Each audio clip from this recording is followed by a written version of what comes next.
Bakın ne yazmışam buraya? Buraya yazmışam ki yüzde tebessüm olan insan özüne sevgisi olan insandır.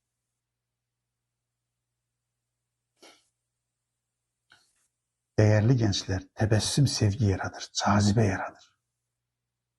Sizi fərqləndirir, seçir. Yüzünüzde bakın tebessüm olsun diyelim. İndi Birleşmiş Milletler Teşkilatı xoşbəxtliyin ölçüsünü açıklamak için bir neçə bənd açıqlayıb. Onlardan ben size ikisini çatdırırım. Bakın ne söylüyorlar? Zenginlik değil, para değil, pul değil, maşın değil. Hansı insan huzurlu insandır değil. Bakın birinci bunu koyublar.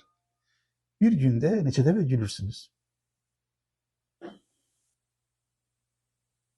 Bakın deyirlər ki, bir günde neçə dəfə gülürsünüz. Ne kadar tebessümlüsünüz. Bakın stresin dermanı tebessümdür.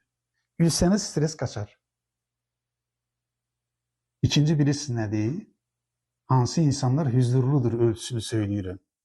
Beynəlxalq həkimlər, psixologlar yığışıb müəyyən ediblər. İkinci ölçü budur. Diqqət edin. Kararlarınızı özünüz verirsiniz. Bakın, kararını özü vermeyen genç insan huzurlu olabilmez.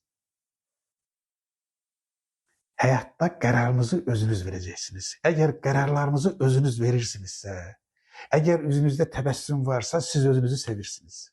Özünü seven genç kararını özü verer. Hayatının talihini özü müəyyən edir.